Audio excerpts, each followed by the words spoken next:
فبأي آلاء ربكما تكذبان.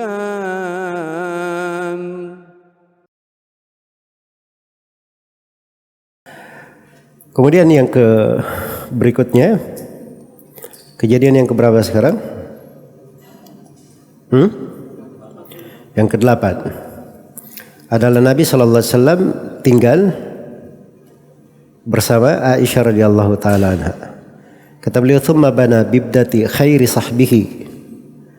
Kemudian setelah itu Nabi SAW tinggal bersama putri dari sebaik-baik sahabatnya. Ini kata bana ya. Jadi ada namanya akad. Akad itu akad nikahnya. Kalau bana, albina, bina itu artinya dia sudah tinggal bersama istrinya. Dan itu saya sudah terangkan ya, bahwa di sebagian kondisi manusia di pernikahan ada yang akad nikah langsung tinggal bersama istrinya. Tapi ada sebagiannya dia akad saja, tinggalnya nanti di waktu yang lebih cocok. Di waktu yang lebih cocok. Dan sampai sekarang itu berjalan ya. Sampai di Indonesia juga ada hal-hal itu. Dan itu nggak ada masalah. Itu bagus. Baik. Jadi Nabi SAW di tahun pertama itu tinggal bersama Aisyah. Dan waktu itu Aisyah umurnya berapa tahun? 9 tahun sebagaimana telah diterangkan. Berikutnya kejadian yang ke-9. Kata beliau, "Wa syara' al-adana faqtadi bih." Ini syariat adzan. Iya.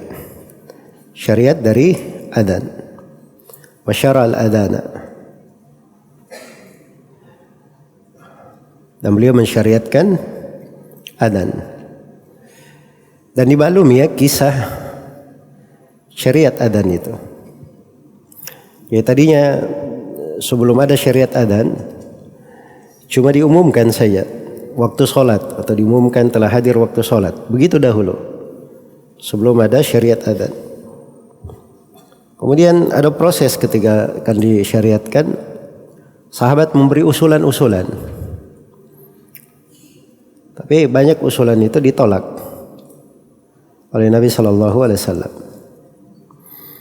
Setelah itu Abdullah bin Zaid bin Abdi Rabbih, beliau bermimpi mengumandangkan adzan itu atau melihat adzan tersebut. Itulah adzan yang biasa kita dengarkan ya di Indonesia. Iya, dengan kaifiat itu. Maka begitu diceritakan kepada Nabi SAW, beliau pun sangat bergembira. Dan beliau perintah supaya adzan itu diajarkan kepada Bilal, agar supaya Bilal mengumandangkan adzan tersebut. Iya. Nah ini sebenarnya juga banyak pelajaran ya di masalah syariat adzan ini. Cuman kita kan di sini hanya melewati ya peristiwa-peristiwa secara global supaya diketahui. Iya. Dan ada hukum-hukum terkait dengan adzan itu. Karena itu yang mimpi adalah Abdullah bin Zaid bin Abdi Rabbi, itu yang mimpi. Tapi kenapa dia bukan dia yang adzan? Sebab adzan itu ada syaratnya. Dan ada kriteria untuk yang lebih baik. Iya. Karena itu dikatakan setelah disuruh ajarkan adzan itu kepada Bilal, Nabi berkata, "Fa innahu anda minka sautan." Karena Bilal ini suaranya lebih jernih dan lebih nyaring daripada kamu. Iya. Dan dilihat itu jernih dan nyaringnya jauh lemparan suaranya. Iya. Bukan adzan dilihat siapa yang paling jago melagu-lagukan. Jelas ya? Ini jadi aneh juga belakangan ini tukang adzan ini. Karena masuk di pembahasan adzan tukang lagu-lagu itu tadi. Iya. Akhirnya kadang sebagian orang merasa kalau dia tidur terdengar adzan lebih asyik untuk tidur. Nah, ini dari musibah juga ya di adzan itu.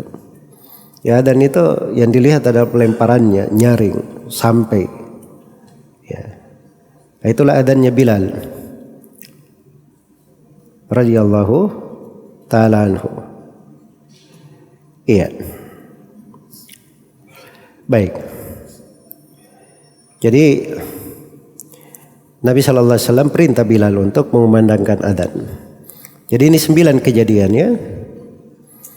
Kalau dilihat di bait syairnya, Ghazwatul Abwa itu ada kemungkinan masuk di tahun pertama di sini. Tapi dari sudut sejarahnya, dia terjadinya di bulan Safar di tahun kedua. Jadi cocoknya dia masuk di peristiwa di tahun kedua. Maka kita akan hitung pembahasan Ghazwatul Abwa di tahun kedua. Kemudian memang disebut oleh Ibnu Hajar rahimahullahu taala, ya, bahkan sebagiannya menukil ijma' seingat saya, awal syariat jihad itu baru di tahun kedua Hijriah. Baru di tahun kedua Hijriah. Maksudnya jihad dengan tangan.